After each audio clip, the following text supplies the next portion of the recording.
Let's talk about how the Astartes are getting along in War Zone Nephilim, with a look at 3 strong Space Marine army lists.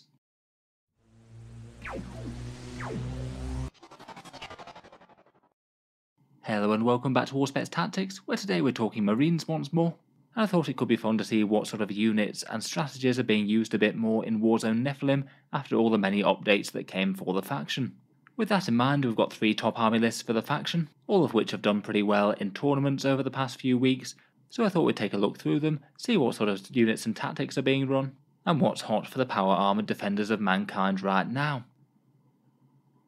First up, we've got a list for the Iron Hands. If you want to run heavy firepower Space Marines, they've seemed to be one of the strongest options for really quite a long time now, and this list was run by Nassim Fouchain, who used it to take first at the DZTV GT.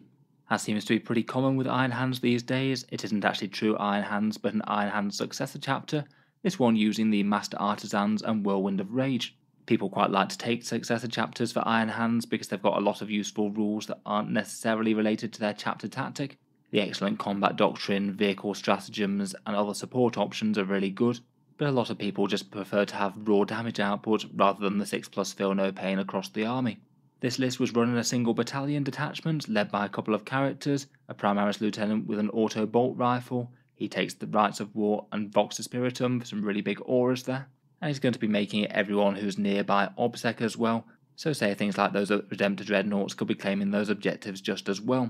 There's then a Tech Marine with Target Protocols, that's the one that gives you 3 different rerolls when they're shooting a certain unit, a very nice buff for amping up something like a Redemptor Dreadnought, or maybe that Relic Contemptor perhaps. Combine that with a +1 to hit, and that's another very efficient buffing character, and of course they can always pile a few more wounds back on your injured Dreadnoughts as well. Then there's a whole bunch of different squads, 1 unit of 5 Incursors to hold the midfield and provide a little bit of melee threat, Whirlwind of Rage will give them exploding 6s to hit, a solid boost to any of the melee units in the list. To fill out the troop slots, there's also a rare use of Tactical Marines in a top tournament list. They perhaps do make more sense for Iron Hands compared with most of the rest of the armies though. You do lose a bit of melee and fewer bolter shots, but they can move and fire with the Grav Cannon on the first turn, so it does potentially add to their Alpha Strike. Both squads have a Grav Cannon and the Sergeant appears to take 2 chainswords for an extra bit of melee. Next there's a couple of squads of Vanguard Veterans. Most of them are armed with Jump Pack, Chainsword and Lightning Claw, the Sergeant replacing the Lightning Claw with a Power Fist.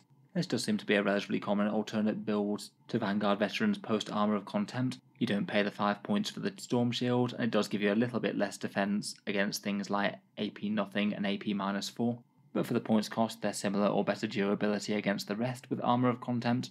Plus by using the extra Chainsword you do also get an extra attack per guy compared with the slightly more tried and tested Lightning Claw and Storm Shield approach. Finally for squads there's 2 units of Devastators, each of them armed with 2 Grav Cannons and 2 Multi-Melters, so pretty much going to be effective against just about any target.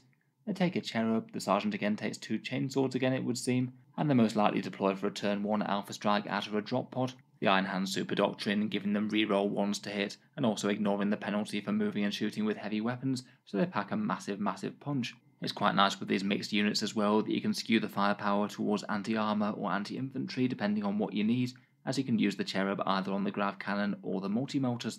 Finally, for some big central firepower for the list, there's a bunch of Redemptor Dreadnoughts and a Relic Contemptor. The Redemptors all take Macroplasma, a regular Gatling Cannon, and one of them takes an Icarus pod. I'm going to guess the points were just a bit too tight for the extra ones. I'm sure they'll enjoy hanging out with the Lieutenant and the Tech Marine for some rerolls and buffs to hit, and the Master Artisan's reroll should help them out too. Then for the Iron Hands there's the almost auto-include character Contemptor Dreadnought, a Relic Contemptor with 2 sets of twin Volkite Culverins, Cyclone missile launchers, and it also takes the Warlord trait Merciless Logic as well, for extra hits on 6s for yet more mass damage. Iron Hands also have that stratagem for returning to their Devastator Doctrine as well if they need it. That could give him some more reroll 1s and a bit of extra AP on those Volkites if it made sense. Finally, for fast moving objective scorers with a bit of anti-tank threat, there's a couple of Land Speeders with Multi-Melters. Again, they'll really like the Iron Hands Doctrine and Master Artisans, and they're fairly cheap expendable units that you can zoom onto objectives, trading out fairly well against enemy units. Overall, a very solid Iron Hands list, maybe the most interesting things being the Tactical Marines and Vanguard Veterans without Storm Shields. Next up we've got the Forces of the Unforgiven, and this one's a Dark Angels list. This was run by Paul Woodman, who used it to take second at TJ Cafe and Games GT. Certainly seemed like a very strong performance on Best Coast pairings, 4 wins and then a loss, and only lost to the Craftworld Eldar that won the event. The Dark Angels still seem to be very much sticking to their mass Deathwing theme, though this one does have an interesting variation on just a single Deathwing Vanguard detachment, in that it takes a patrol detachment as well, which allows a third character to be taken, and also a single unit of Dark Angels infiltrators. It's quite good to see some actual green power armoured Dark Angels make it into a top list. It does cost a couple of command points, but to be fair, the Dark Angels HQs are excellent, and having a screening unit up the board for objectives is really pretty handy. In terms of characters, there's 3 big hitters: Azrael, who's the Warlord, who gives you some command points, some rerolls, and a very nice 4+ invul for units nearby. There's an Interrogator Chaplain with Jump Pack. He's been upgraded to Master of Sanctity and Wise Orator, so he's casting 2 litanies on 2+. He's got the Litany of Faith for a 5+ save against mortal wounds, always good on Terminators that don't really die very easily to much else, and also the Canticle of Hate to allow a +2 to charges. That could combine very nicely with units coming in from reserve. A 7-inch charge with a reroll is really quite likely for those Dark Angels Termis. On the patrol side of things, there's Chief Librarian Ezekiel, who went down in points cost surprisingly in the Nephilim updates, who was already crazy value in my mind before. The Interromancy powers are great, and he knows more of them and casts them better, so what's not to like? I couldn't see his chosen powers listed, but there's loads of good options, everything from full rerolls to hit and wound, fighting last, or stripping auras or obsec. Then we're not even done with supporting characters. There's a Deathwing Ancient with Thunderhammer and Storm Shield. He takes the Pennant of Remembrance for -1 damage on a unit, and Rites of War for granting obsec. As the vast majority of the Terminators do have obsec here, he's almost certainly going to be going with those Deathwing Knights. -1 damage will keep them alive a lot better, and objective secured will make them just as hard to shift off objectives as any of the rest. Finally, and another near mandatory include, is the Ravenwing Apothecary. He takes a Grenade Launcher, Chief Apothecary, and Selfless Healer. He grants the Feel No Pain, he heals the units, and most importantly sets up a Terminator for free each turn, restoring very tough wounds to the board, and also potentially shortening charges if the enemy are a fair way away. Finally, we've got the actual battle line that these commanders are going to be leading into battle. As a Deathwing Vanguard, most of the Terminators bar the Knights get obsec innately, and Deathwing Terminators are just crazy hard to shift with a 2+ save, Armour of Contempt, Transhuman Physiology permanently in effect, and also objective secured to boot. The choice of war gear on the Deathwing Terminators does sound like it's been really carefully thought through. First up, there's a big unit of Deathwing Knights, which are just amazing in melee, delete pretty much everything, no questions asked, and will make great use of most of the buffs. Then there's some really quite fun war gear combinations on 2 units of standard Deathwing Terminators. The Sergeant takes Thunderhammer and Storm Shield. In the unit of 10, there's 2 with Cyclone Missile Launcher and Chain Fist, and then 7 to tank damage with dual Lightning Claws. There's a mini 5-man squad that's pretty much a mirror of that. The Hammer and Shield on the Sergeant, Cyclone and Chain Fist on the 1 Terminator, and then dual Lightning Claws on the rest. Lots of cheap models to take damage well, and leave the important damage dealers until they're the last models left in the squad. Finally, there's a very cheap unit of Relic Terminators. They all take Lightning Claws and Combi Bolters. 170 points for a fairly threatening and very durable unit like that seems pretty excellent. They could perhaps be an okay choice to hold down a far-flung objective, or maybe even teleport into battle perhaps. Overall, looks like a very solid Deathwing list, a few really interesting adaptations that I've not seen on previous ones before, and perhaps sacrificing a few Terminators from the battle line for even more support characters and those infiltrators.